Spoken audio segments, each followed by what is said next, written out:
আসসালামু আলাইকুম। এটিএন বাংলার গ্রামগঞ্জের খবরে সবাইকে স্বাগত জানাচ্ছি। আমি চিন্তিয়া হক। শুরুতেই সংবাদ শিরোনাম। আগামী এক সপ্তাহে বৃষ্টির সম্ভাবনা খুব কম। গরম আরও বাড়বে, বার্তা আবহাওয়া অধিদপ্তরের। বৃষ্টির জন্য বিভিন্ন জেলায় ইস্তেশকার নামাজ আদায়। উপজেলা নির্বাচনে মন্ত্রী এমপিদের নিকটাত্মীয়দের প্রার্থী না হওয়ার দলীয় নির্দেশনা অমান্যকারীদের বিরুদ্ধে সাংগঠনিক ব্যবস্থা নেয়ার হুঁশিয়ারি ওবায়দুল কাদেরের।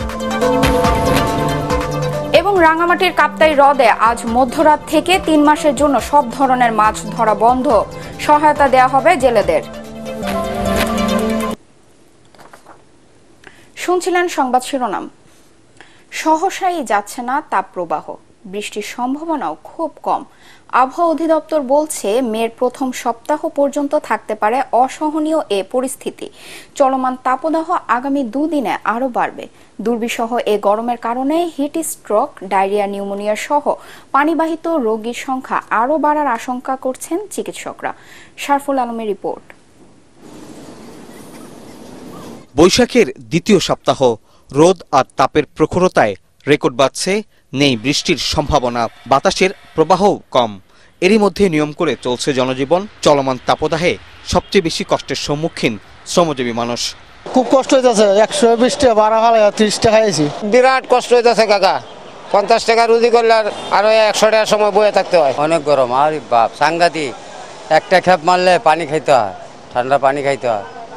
লোক এমনি নাই। গরমে আপাতত কোনো স্বস্তির খবর নেই।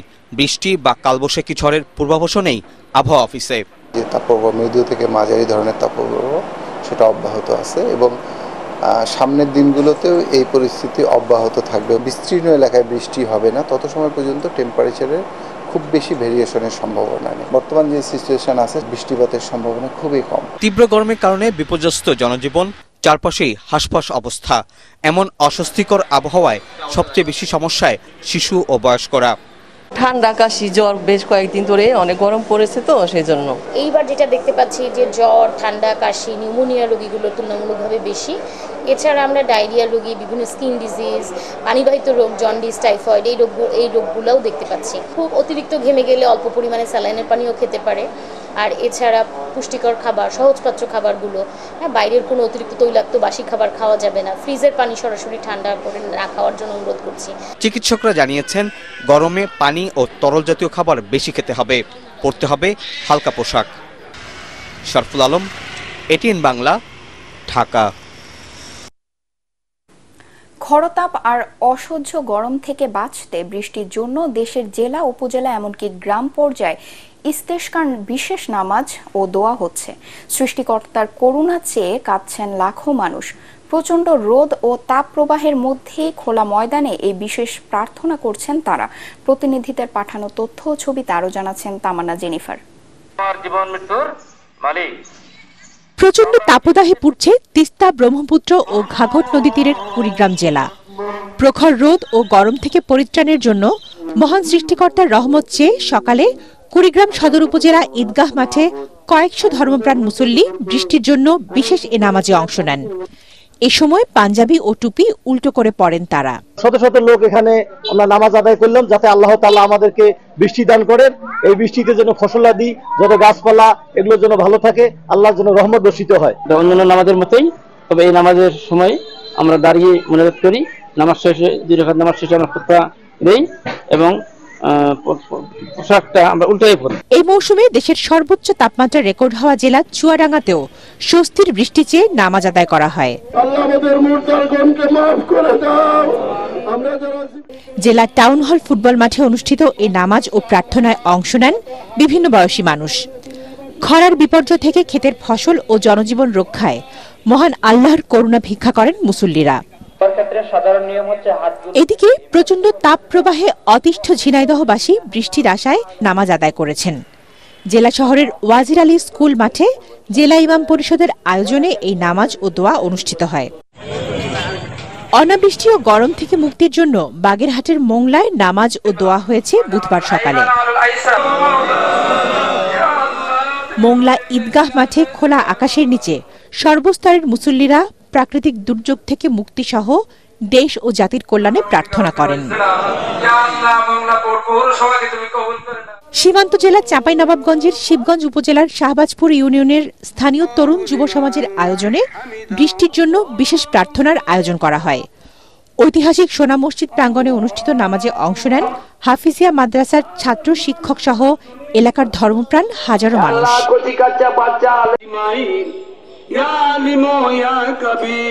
Bureau report, ATN Bangla. তীব্র তাপদাহে রাস্তায় চলাচলকারী মানুষদের কিছুটা স্বস্তি দিতে নারায়ণগঞ্জ সিটি কর্পোরেশনের সহযোগিতায় বিভিন্ন সেবামূলক সংস্থা সড়কে পানি ছিটিয়ে তাপমাত্রা কমিয়ে রাখার উদ্যোগ নিয়েছে। গতকাল থেকে ট্রাকের মাধ্যমে বিশেষ ব্যবস্থায় পানি ছিটানো হচ্ছে।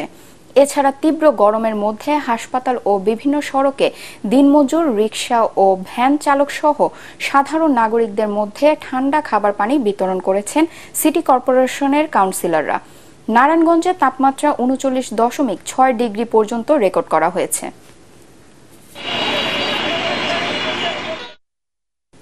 উপজেলা নির্বাচনে মন্ত্রী এমপিদের নিকটাত্মীয় বা স্বজনদের প্রার্থী না হওয়ার দলীয় নির্দেশনা অমান্যকারীদের বিরুদ্ধে সময়মতো সাংগঠনিক ব্যবস্থা নেওয়া হবে বলে সতর্ক করেছেন আওয়ামী লীগের সাধারণ সম্পাদক ওবায়দুল কাদের।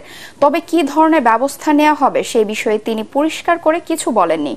রাজধানীর ধানমন্ডিতে দলীয় সভাপতির রাজনৈতিক কার্যালয়ে আয়োজিত সংবাদ সম্মেলনে তিনি বলেন, প্রথম পর্যায়ের উপজেলা নির্বাচনে ইসির দেওয়ার সময় পেরিয়ে যাওয়ায় অনেকে প্রার্থিতা প্রত্যাহার করতে পারেননি। তবে এ সংক্রান্ত সংকট কাটিয়ে উঠতে নির্বাচনের আগ মুহূর্ত পর্যন্ত সময় আছে বলে জানান ওবায়দুল কাদের। নির্বাচন কমিশনে যে সময়সীমা, তারপরও কেউ ইচ্ছে করলে প্রত্যাহার করতে পারে। দলীয় নির্দেশনা অমান্য করলে দল যার কর্মকাণ্ড বিবেচনায় ডিসিপ্লিনারি অ্যাকশন নিয়ে থাকে। কাদের সময় মতো চূড়ান্ত পর্যায়ে প্রত্যাহার যারা করবে না, সে ব্যাপারেও আমাদের পার্টির সিদ্ধান্ত আমরা সময় মতো। প্রথম পর্যায়ের উপজেলা নির্বাচনে প্রতীক বরাদ্দের পর নাটোরে প্রচারণা ও গণসংযোগ শুরু করেছেন প্রার্থীরা। মঙ্গলবার প্রতীক পাওয়ার পর থেকে শহর ও শহরতলির গুরুত্বপূর্ণ স্থানগুলোতে প্রার্থীরা শুরু করেন পোস্টার লাগানোর কাজ। আগামী 8 মে প্রথম ধাপে নাটোর সদর, নলডাঙ্গা ও সিংড়া উপজেলা পরিষদের নির্বাচন অনুষ্ঠিত হবে। সিংড়া বাদে 2টি উপজেলায় চেয়ারম্যান পদে 13 জন ও ভাইস চেয়ারম্যান পদে 3টি উপজেলায় 23 জন প্রার্থী প্রতিদ্বন্দ্বিতা করছেন। সিংড়ায় বিনা প্রতিদ্বন্দ্বিতায় চেয়ারম্যান নির্বাচিত হয়েছেন দেলোয়ার হোসেন।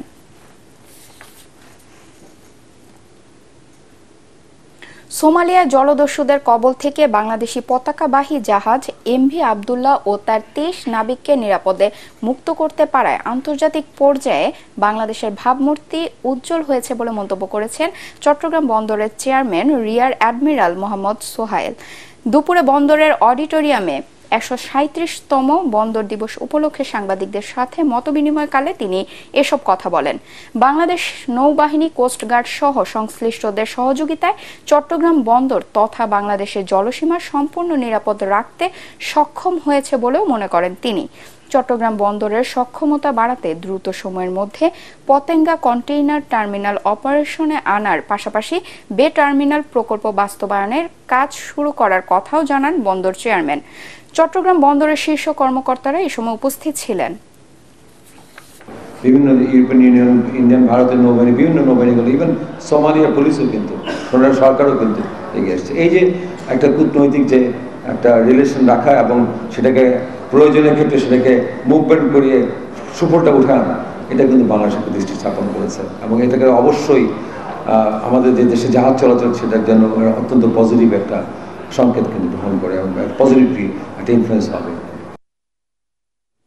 9 ঘন্টা পর স্বাভাবিক হলো কক্সবাজার থেকে চট্টগ্রাম ঢাকা রুটে ট্রেন চলাচল। দুর্ঘটনা কবলিত বগি উদ্ধার ও রেল লাইন মেরামতের পর বিকেল 4টার পর ট্রেন চলাচল স্বাভাবিক হয়। এর আগে সকাল 7:30টায় চট্টগ্রাম থেকে কক্সবাজারগামী বিশেষ train Eid special 9 চকরিয়ার Dulhazara station পার হতেই শেষ 3টি বগি লাইনচ্যুত হয়। তবে এতে হতাহতের কোনো ঘটনা ঘটেনি। প্রচণ্ড গরম সহ নানা কারণে লাইনের অবস্থান সরে যাওয়ায় বগি 3টি লাইনচ্যুত হয় বলে প্রাথমিকভাবে ধারণা করা হচ্ছে।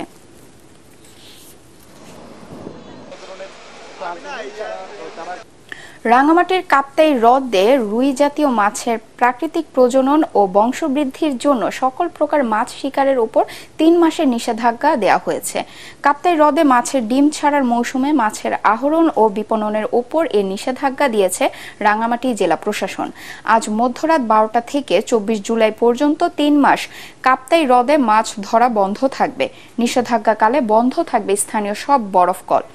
এ সময়ে হ্রদে মাছ আহরণের উপর নির্ভরশীল জেলেদের বিশেষ ভিজিএফ কার্ডের মাধ্যমে খাদ্য সহায়তা দেয়া হবে। চালের বস্তায় ধানের জাত, মিলগেটের দাম, উৎপাদনের তারিখ ও প্রস্তুতকারক প্রতিষ্ঠানের নাম লিখতে হবে।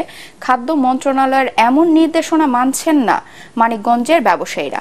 ফলে ভোক্তা পর্যায়ে চাল ক্রয়ে প্রতারণার আশঙ্কা থাকছে জেলার বিভিন্ন গুদাম, আড়ত ও বাজারে। মানিকগঞ্জ প্রতিনিধি শহীদুল ইসলাম সুজনের পাঠানো রিপোর্ট জানাচ্ছেন মনির হোসেন তপু।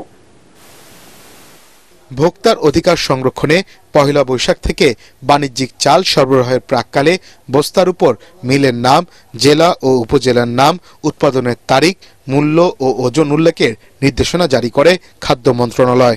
এক্ষেত্রে মিলগেট দামের পাশাপাশি বস্তায় প্রতিষ্ঠান চাইলে সর্বোচ্চ খুচরা মূল্য উল্লেখ করতে পারবে বলেও জানানো হয়। নির্দেশনা অমান্যকারীদের 2 বছরের কারাদণ্ড অথবা সর্বোচ্চ 15 লাখ টাকা জরিমানা অথবা উভয় দণ্ডে দণ্ডিত করার বিধানও আছে।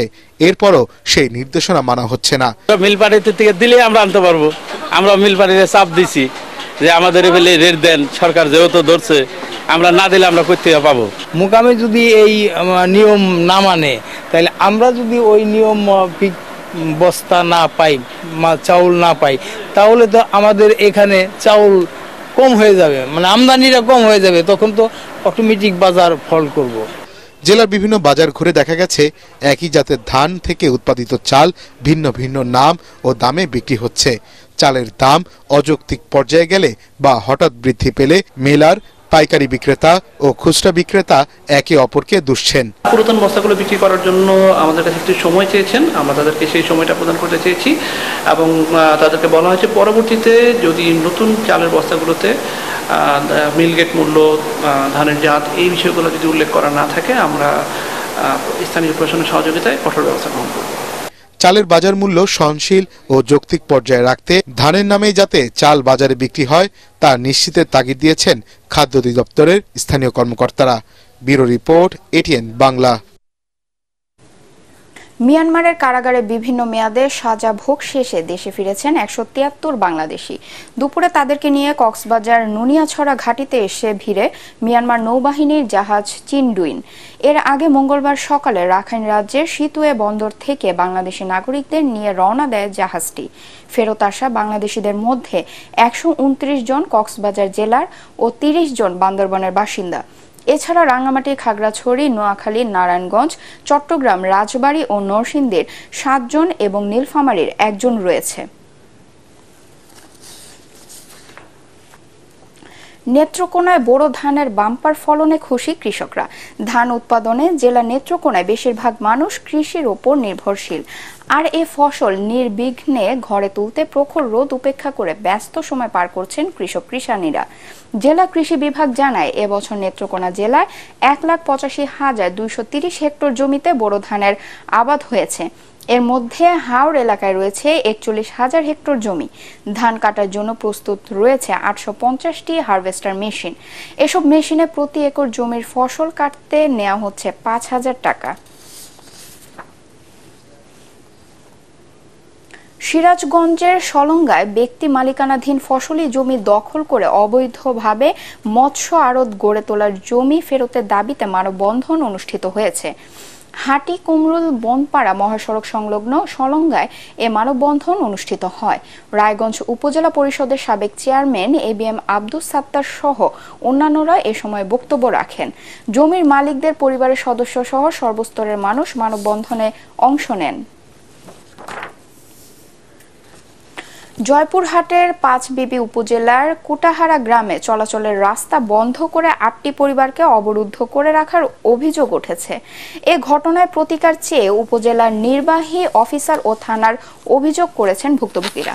লিখিত অভিযোগে জানা যায় একই গ্রামের সংরক্ষিত মহিলা আসনের ইউপি সদস্য রাজিয়া সুলতানা ও তার স্বামী রাহেদ আক্তারের সম্পত্তি নিয়ে বিরোধ চলছিল।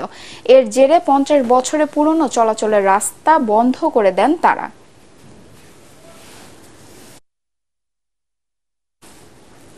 পরবর্তী সংবাদ দেখার আমন্ত্রণ জানিয়ে এখনকার মতো শেষ করছি গ্রামগঞ্জের খবর। এটিএন বাংলা সংবাদ ইউটিউবে দেখতে ব্রাউজ করুন youtube/ATN Bangla News। ধন্যবাদ সবাইকে।